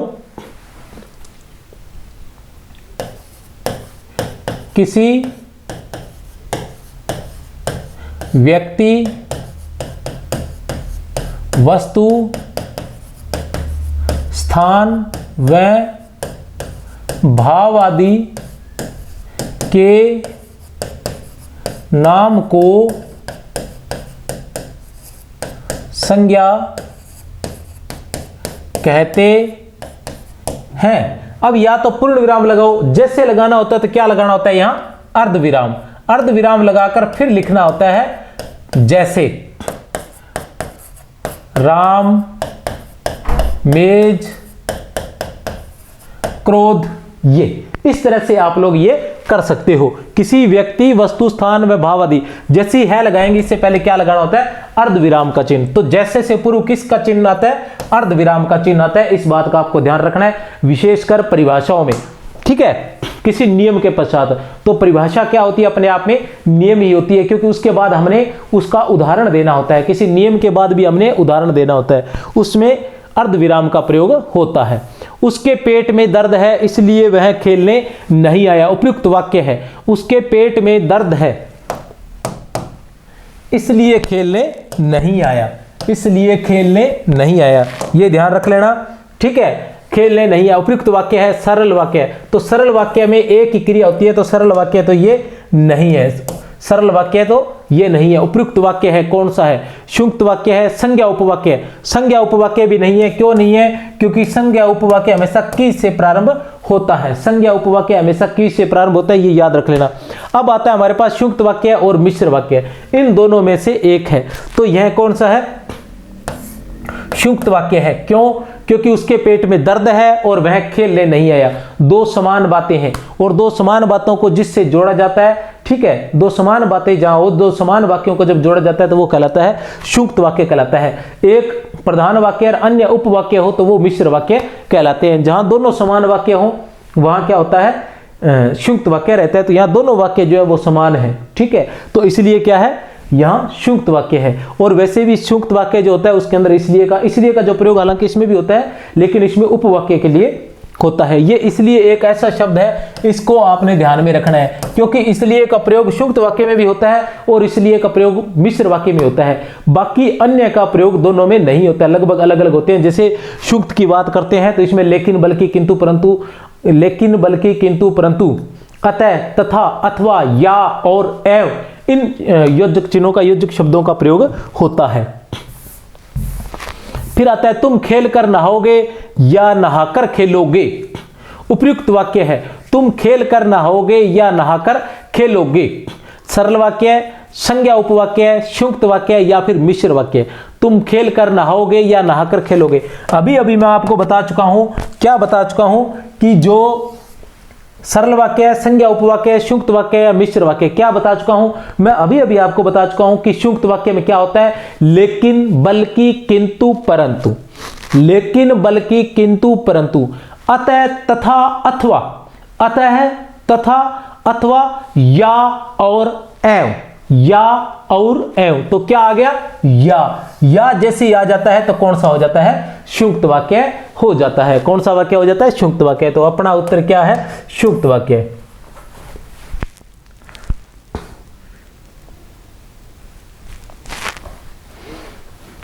थोड़ा सा जल्दी करवाना पड़ेगा।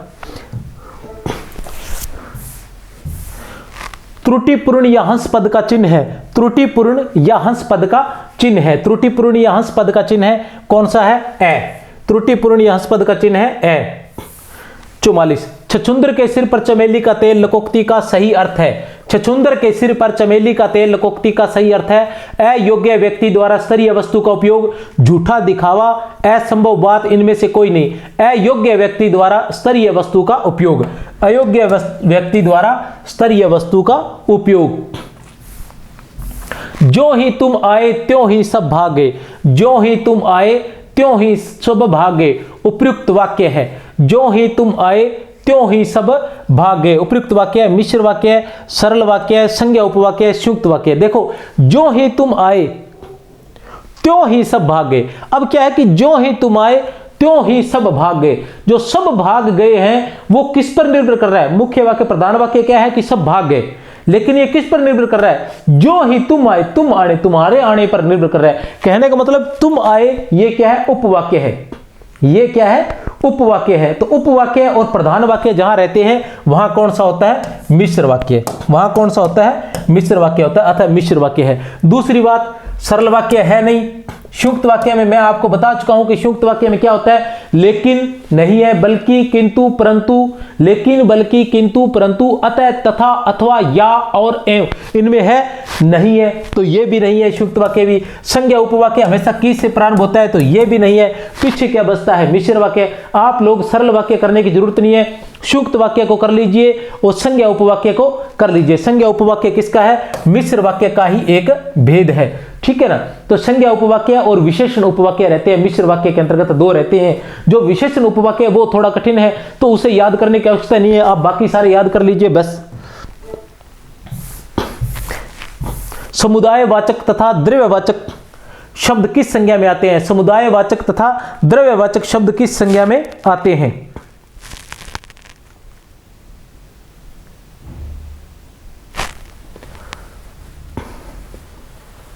समुदायवाचक तथा द्रव्यवाचक शब्द किस संज्ञा में आते हैं? भाववाचक, जातिवाचक, अव्यय दोनों, या फिर व्यक्तिवाचक। तो समुदायवाचक जो होते हैं या समूहवाचक जो शब्द होते हैं वो सभी के सभी किस में आते हैं? समुदायवाचक या समूहवाचक जो शब्द होते हैं वो किस में आते हैं? तो किस में आते हैं? जातिवाचक में। किस में आते हैं? जातिवाचक में। वैसे कुछ लोगों ने इसके भेद भी 5 किए हुए हैं। जैसे नॉर्मली संज्ञा के कितने भेद हैं? व्यक्तिवाचक, जातिवाचक और भाववाचक। कौन कौन से हैं? व्यक्तिवाचक, जातिवाचक और भाववाचक। जो जातिवाचक है, और कुछ लोगों ने इसका क्या किया है? समूहवाचक भी किया है या द्रव्यवाचक भी भेद किया है। तो समुदायवाचक है या फिर समूहवाचक है या फिर द्रव्यवाचक है, ये तीनों के तीनों किस में आते हैं? जातिवाचक में ही आते हैं। ध्यान रख लेना। कुछ दिन फैशन चला था 5 संज्ञा के 5 भेद का। हस्ताक्षर शब्द किस वचन का है? एक वचन, बहुवचन, एवं दोनों, कोई नहीं। एक वचन, बहुवचन, एवं दोनों और कोई नहीं। हस्ताक्षर जो शब्द है वो किस वचन का है? हस्ताक्षर जो शब्द है वो किस वचन का है? तो ये किसका है? बहुवचन का। बहुवचन का किसका है? बहुवचन का। तो कुछ शब्द जो होते हैं वो सदैव बहुवचन में ही आते हैं। जैसे हस्ताक्षर हुआ, दर्शन हुआ, आंसू हुआ, भीड़ हुआ, लोग हुआ, ये सभी के सभी किस में आते हैं? जैसे प्राण हुआ, बाल हुआ, ये सभी के सभी किस में आते हैं? सदैव एक वचन में ही आते हैं।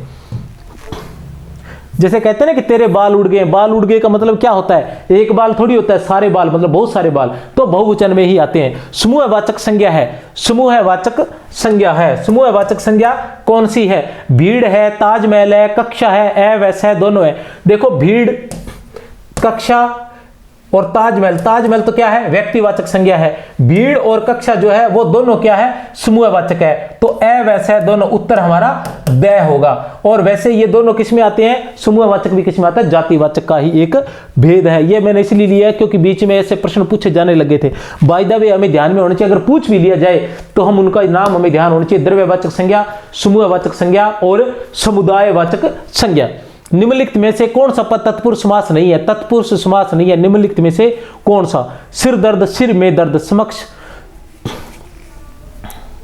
समअक्ष, सर्व प्रिय, सर्व में प्रिय, घुड़सवार, घोड़े पर सवार। तो समक्ष नहीं है। इनमें से कौन सा नहीं है? समक्ष जो है वो नहीं है। कौन सा नहीं है? समक्ष नहीं है। कौन सा है? यह अव्ययी भाव समास है। कौन सा है?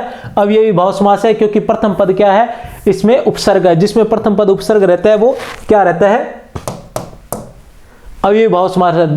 जब ये पटवार भर्ती 2011 में आया हुआ प्रश्न है। पटवार भर्ती 2011 में प्रश्न आया हुआ है। इसके बाद जितने भी मॉडल आएंगे उसमें बहुत सारे प्रश्न हम पिछली भर्तियों में आए हुए या तृतीय श्रेणी अध्यापक परीक्षा में आए हुए प्रश्नों का उपयोग करेंगे। जब 2 या 2 से अधिक क्रियाएं मिलकर किसी पूर्ण क्रिया को बनाती है तब कौन सी क्रिया बनती है?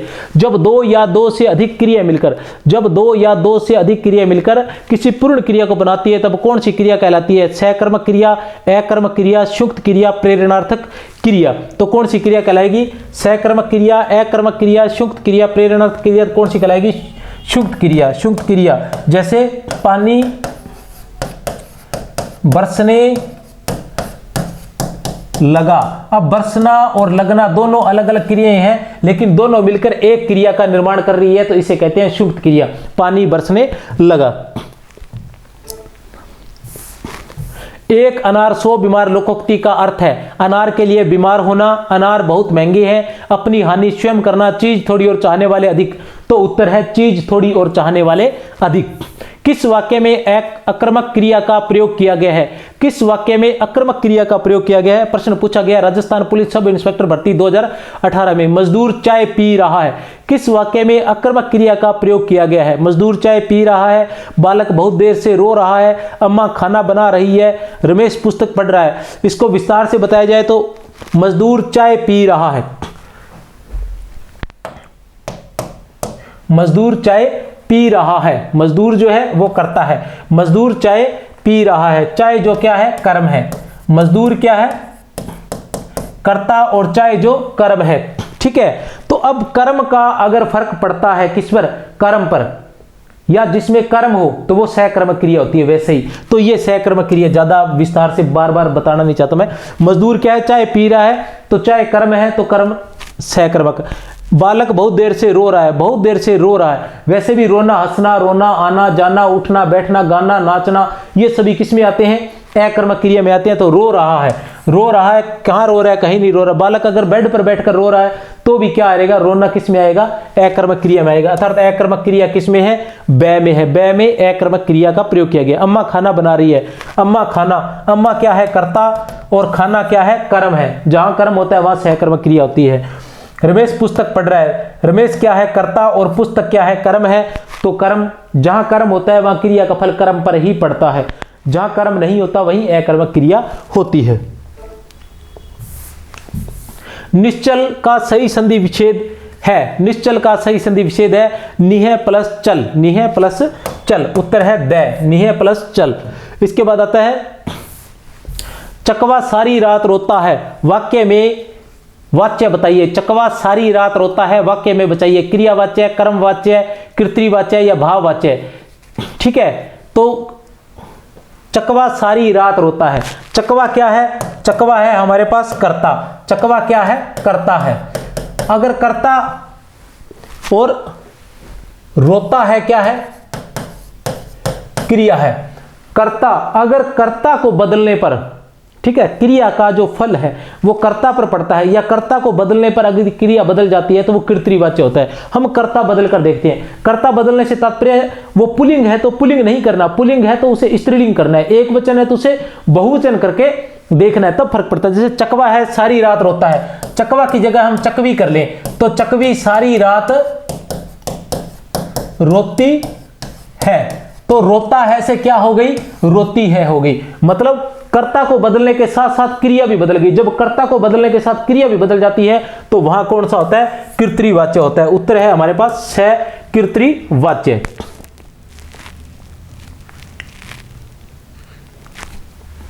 प्रश्न संख्या 55, निम्नलिखित शब्दों में से किसमें व्यंजन संधि है। निम्नलिखित शब्दों में से किसमें व्यंजन संधि है, उज्ज्वल में, निश्चल में, राजेंद्र में, विद्यालय में, किसमें व्यंजन संधि है, किसमें व्यंजन संधि है, इनमें से किसमें व्यंजन संधि है, उज्ज्वल में, निश्चल में। तो देखो उज्ज्वल में, उज्ज्वल कैसे बनता है,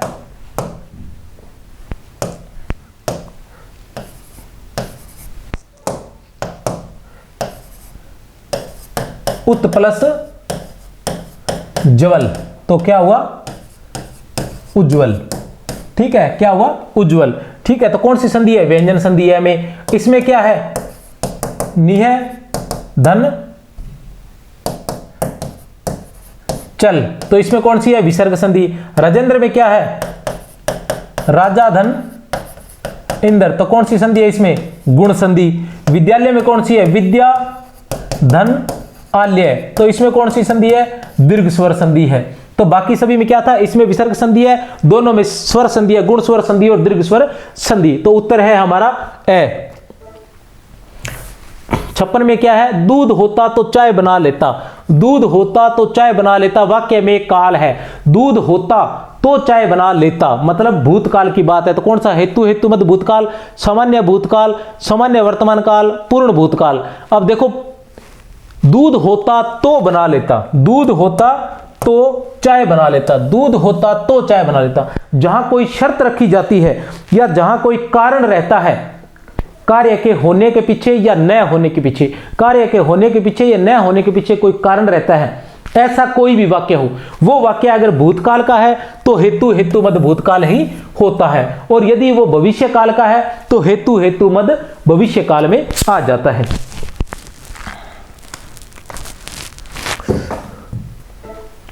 प्रश्न संख्या 57, क्या है प्रश्न संख्या 57, इनमें व्याकरण की दृष्टि से, राजस्थान सब इंस्पेक्टर 2011 में पूछा जा चुका है, इनमें व्याकरण की दृष्टि से कौन सा कथन सही नहीं है। भाववाच्य केवल एक, बहुत ही महत्वपूर्ण प्रश्न है, बहुत ही अधिक महत्वपूर्ण प्रश्न है। भाववाच्य केवल अकर्मक क्रियाओं में होता है, भाववाच्य केवल अकर्मक क्रियाओं में होता है, बिल्कुल सही है। पूछना क्या है, नहीं है, मतलब इनमें से बाकी सभी संगत है, एक संगत नहीं है। कर्मवाच्य अकर्मक और सकर्मक दोनों क्रियाओं में होता है, कर्मवाच्य अकर्मक और सकर्मक दोनों क्रियाओं में होता है। कर्मवाच्य अकर्मक और सकर्मक में नहीं होता। अकर्मक में कैसे होगा मुझे बताओ, जब तक कर्म नहीं होगा तब तक कर्मवाच्य हो ही कैसे सकता है, अर्थात कर्मवाच्य होने के लिए कर्म का होना जरूरी है, अर्थात ये नहीं है, तो उत्तर हमारा बै होगा। आगे वाला भी देख लेते हैं, कृत्रिवाच्य भी अकर्मक और सहकर्मक दोनों क्रिया में होता है। बिल्कुल, कर्तृवाच्य जो होता है वो अकर्मक में और सहकर्मक में दोनों में होता है। सभी प्रेरणार्थक क्रियाएं सहकर्मक होती है। बिल्कुल, सभी प्रेरणार्थक क्रियाएं सहकर्मक होती है, क्योंकि प्रेरणार्थक क्रिया में व्यक्ति स्वयं कार्य न करके किसी और से करवाता है, तो उसमें क्या रहता है, कर्म रहता है। जैसे अध्यापक बच्चों से पाठ पढ़वाते हैं, चाय बनवाते हैं, खाना बनवाते हैं, ठीक है ना, सफाई करवाते हैं। तो ये सारे की सारी बातें जो है वो महोदय का सही संधि विच्छेद क्या होगा, महोदय का सही संधि विच्छेद क्या होगा। पहली बात तो ये है कि जैसे ही ओ की मात्रा देखें तो आप पहचान जाए कि कौन सी संधि है, गुण स्वर संधि है। कौन सी संधि है, गुण स्वर संधि। यदि दो मात्राएं लगी होती तो कौन सी होती, वृद्धि स्वर संधि होती। तो क्या होगा, महाधन उदय, उत्तर होगा बै, महाधन उदय, उत्तर होगा बै। सकर्मक क्रिया वाला, राजस्थान पुलिस सब इंस्पेक्टर 2011 में पूछा, सकर्मक क्रिया वाला वाक्य छांटिए। राजू सदा रोता रहता है, राजू सदा रोता रहता है, अकर्मक क्रिया है। हरीश बस पर चढ़ गया, चढ़ना जो है वो क्या है, अकर्मक क्रिया है। कैलाश छत से गिर पड़ा, गिरना भी क्या है, अकर्मक क्रिया है। सतीश ने केले खरीदे, खरीदना सकर्मक क्रिया है, उत्तर है द। सतीश ने केले खरीदे। किस वाक्य में सकर्मक क्रिया नहीं है, राजस्थान पुलिस सब इंस्पेक्टर भर्ती परीक्षा 2018, किस वाक्य में सकर्मक क्रिया नहीं है, किस वाक्य में सकर्मक क्रिया नहीं है। थोड़ा सा अर्जेंट वर्क है, मुझे जाना पड़ेगा, इसलिए थोड़ा सा करवाना पड़ रहा है। मजदूर पेड़ के नीचे बहुत देर से बैठा है, मजदूर पेड़ के नीचे बहुत देर से बैठा है। अब बैठना क्या है, सकर्मक क्रिया नहीं है, तो ये अकर्मक है, ठीक है। मजदूर पेड़ के नीचे बहुत देर से बैठा है, मजदूर पेड़, सकर्मक क्रिया नहीं है, तो ये कौन सी है, ये अकर्मक क्रिया है, तो उत्तर हमारा ए रहेगा। अकर्मक क्यों है, क्योंकि बैठना जो है वो अकर्मक क्रिया है। अब वो पेड़ के नीचे बैठा है, बेड के ऊपर बैठा है, बेड के नीचे बैठा है, चाहे छत के नीचे बैठा है, छत के ऊपर बैठा है, कहीं भी बैठा है, बैठना अकर्मक क्रिया में आता है, तो ये अकर्मक क्रिया ही रहेगी, चाहे पेड़ के नीचे। जैसे उड़ना है ना, उड़ना क्या है, अकर्मक क्रिया है। तो चिड़िया चाहे आकाश में उड़ रही है, चाहे छत पर उड़ रही है, चाहे पेड़ पर उड़ रही है, चाहे धरती पर उड़ रही है, कहीं भी उड़ रही है, उड़ना अकर्मक क्रिया है, तो वो उड़ना अकर्मक क्रिया ही रहेगी। किसान हल से खेत जोत रहा है, जोतना सकर्मक क्रिया है, वैसे भी हल से जोत रहा है, कर्म है तो सकर्मक क्रिया है। मोहन बाजार से फल खरीद लाया, खरीदना सकर्मक क्रिया है, बिल्कुल फल खरीद लाया।